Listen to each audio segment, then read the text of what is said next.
And we're back! You're still watching Night Long. Basahin natin yung mga messages niyo live on air. Yes, sir! Let's go! Wala!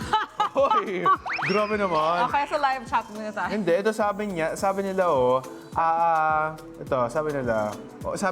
sabi ni JM Carcucci, I love your OOTDs, Ernene. Hey! OOTN pala, outfit of the night.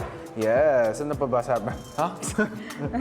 Because ano pa ba? Sabi ng, marami kasi dito sa PNL chatter box at PIE channel, di nanonood. Yes, alright. Outs hugot mode pala sabi ni Hey Ra. And then we're gonna hear more also of our spoken word artists. Sabi niyo may nakahanda ba raw tissue sa inyo? Wala. Wala. Pero sobrang naka-resonate tayo, diba, dun sa kanya. Totoo nga, relate na. I love it. May nakahanda bang tissue? Wala. We're just gonna, you Iyak know what I lang. mean? Iyak ito. Pero ito, ngayon naman, oras na para mag-connect sa mga katropay natin ng mga may padalang issues na kailangan ng kaliwanagan. This is Connecting Moments.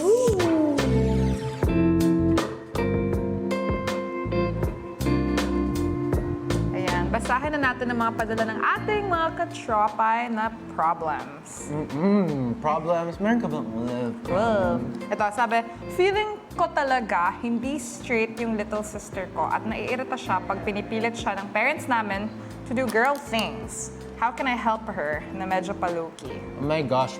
Alam mo, You marami akong mga kaibigan na little sisters. Parang, for example, one of my good friends back in high school, his little sister is pansexual.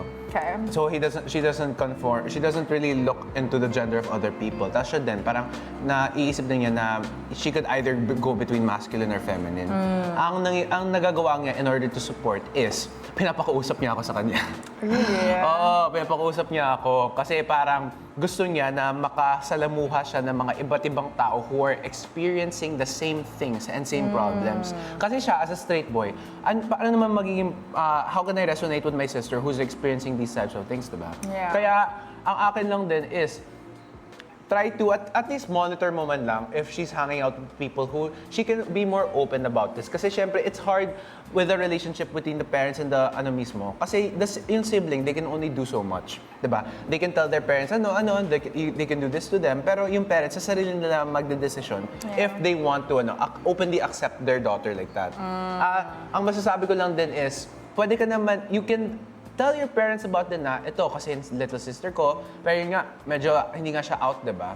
Pero kaya, it's more implying na let her do whatever she wants kasi she's still, figuring herself out. Pero ito, how do you wokeify parents who are very traditional or close-minded when it comes to that stuff? Mahirap yan, in all honesty. Coming from someone talaga, kasi I was blessed enough na even if dati medyo homophobic yung dad ko, the moment na I came out and became openly open, biglang sobrang accepting na talaga siya. Siya na yung number one fan ko.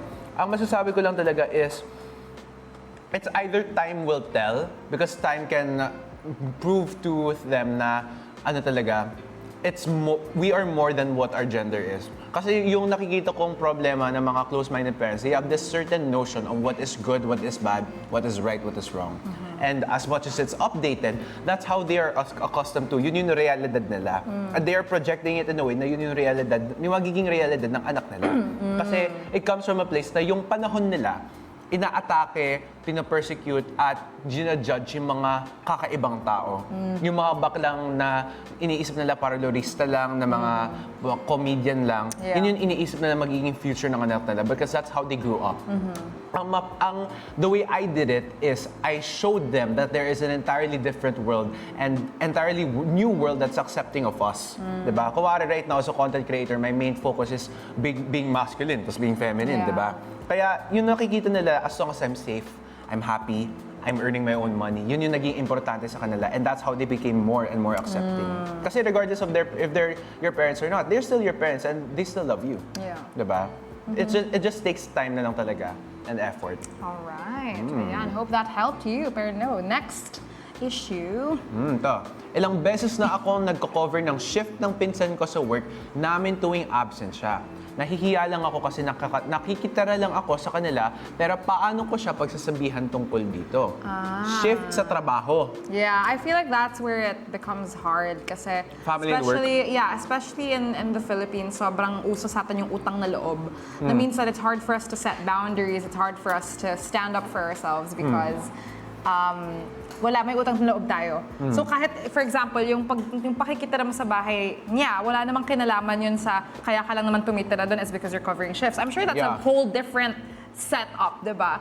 So I think here, parang ihiwalay mo dapat yung fact na nakikitira ka and your job, diba? And so siguro sa pakikitira, there's other ways na para hindi mo masyado ma-feel na may utang na loob ka, you can pay for bills also, like you can contribute sa groceries, pero para hindi mo rin ma-feel na, oh my gosh, like I'm under my cousin, so siguro when it comes to covering her job, parang sige na lang kasi wala naman din akong contribution. Pero the fact, if you're starting to contribute things, you have, yun mo yun, para din sa sarili mo, ma-feel mo na, may ambag ka? Yeah, may ambag ako. So meron May din weight. akong right also to set boundaries. And yun nga, like, it's your job, di ba? Totoo. Parang, depende din siguro sa reason ng pinsan why uma-absent siya. Pero, that's like that, you're the only one who can set that boundary for yourself. And Kasi understandable naman talaga kung yung kuwari pinsan mo may malalang problema na i-cover. Pero when it becomes too often na hindi ka nagkakaroon or hindi kayo nagkakaroon ng boundary, ikaw mismo, ang akin naiintindihan ko kasi na nagkakaroon ng utang ng loob, di ba? Hindi yan matatakasan, especially when you're dependent on someone. Exactly. Kaya nga sabi ni Rene, makiambag ka sa pay the bills, di ba? Pero do you think it's advisable na since ginagawa ng mga pinsan niya to sa kanya, isumbong sa boss? I think, wag muna. Kasi like, it's something that if you both can sort it out na kayong dalawa lang, eh di dun muna. Kasi hindi mo naman kailangan paabutin sa boss. Minsan, mas lalala lang eh. Yeah. Diba?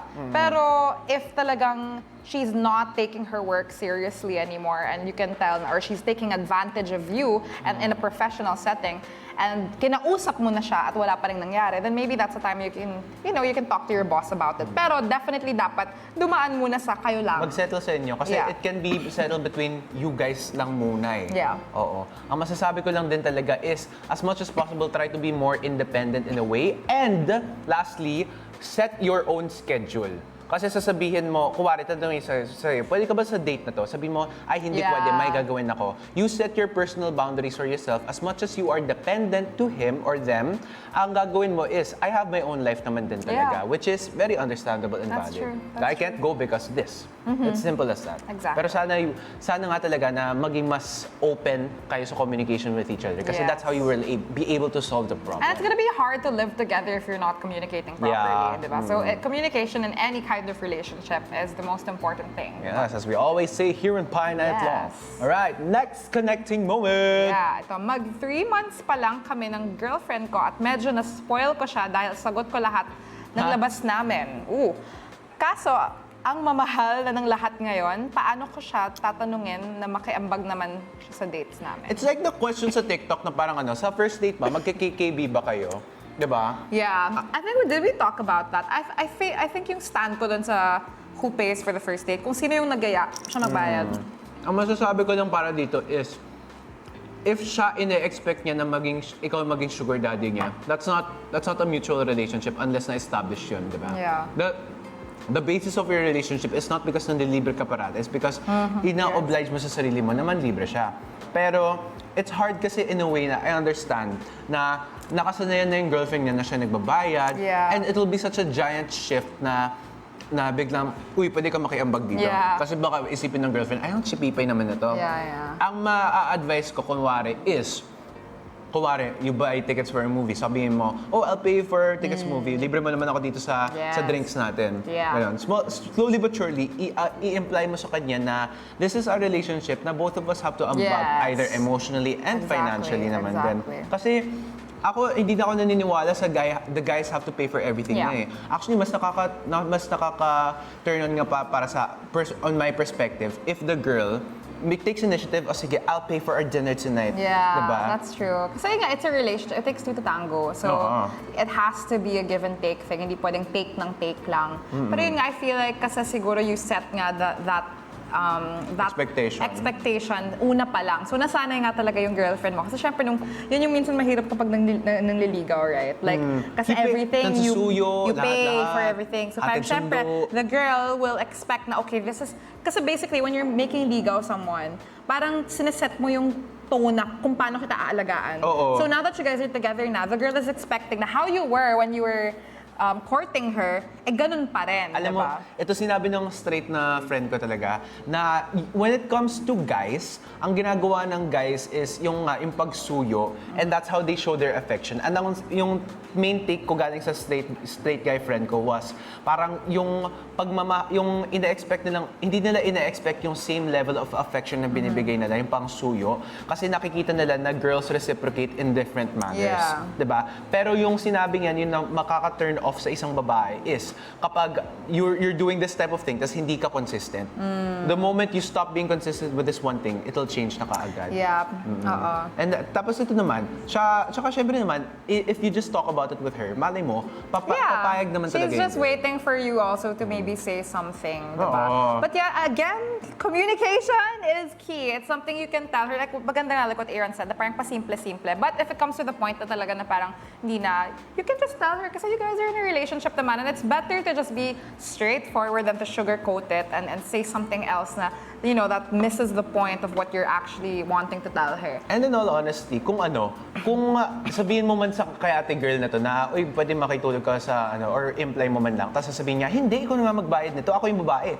That's a red flag. Yeah, that's me, not something that you'd want to... Ibig sabihin nun, isang factor lang, yung isang factor why she's in the relationship is because she gets everything for free. Oh, she gets everything for free. So think about that. If ever that man arises. Pero sana naman, you're in a happy relationship and nasusuyo kayo sa isa't isa. Yeah, okay. Alright. This is our last connecting moment, I think. Yes, it is. Alright. Laging nag-aaway yung kuya ko and yung tatay ko at last month, lumaya si kuya at nakitara sa friend niya. Trinay ko kausapin si kuya at si papa, pero walang gustong mag-sorry sa kanila. Paano ko sila pagbabatiin, sabi ni HM. I think, first of all, that is...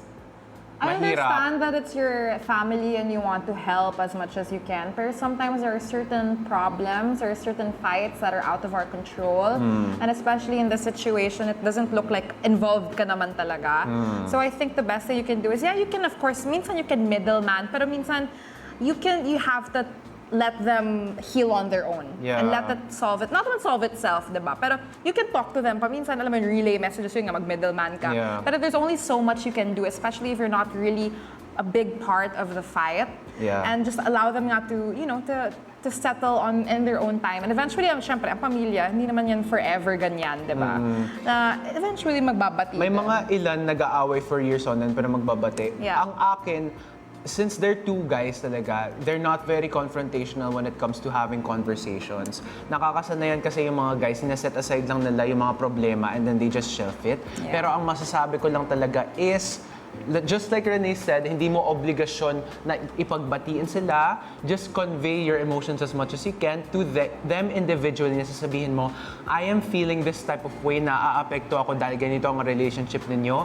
I wish that things would be solved kaagad. If it's not for you guys, at least do it for your little sister or little brother or for your son/daughter. Yeah, diba? That's true. And that could really help kasi nga parang especially ang tatay, pag nalalaman niya kung paano niya naaapektuhan ng anak niya, talagang they'll really think about it, diba? But at the same time, you can do that, yes. But after that, and if wala pang agad nangyayari, don't be disheartened kasi yun nga, there will be a time for everything. Kasi intindihin mo rin na hindi mo maalam kung ano talaga yung problema nila in the first place kasi hindi ko naman natin nakita yung problema so far. So, as much as possible, try to understand each party as the third party and as the family member that they are. Kasi the mere fact that you're there for them, ibig sabihin nun, that's a good sign pa rin na things might turn out even better compared to before. Exactly. Ayan. And that is it for today. I hope nakatulong naman kami kahit paano sa inyo. And keep those messages coming. If you have any concerns that you want us to give our advice on, just email us at thainightlong@gmail.com. Ayan. Kung may mga issues kayo, reklamo, or anything that you just need advice and tropa Advice. love. Love and TLC. affection. Yes. Yes. Alright, up next naman, may isa pang performance si Rai de la Cruz. Walang aalis, Pie Night Long. We'll be right back. I don't know what. Why did I do that?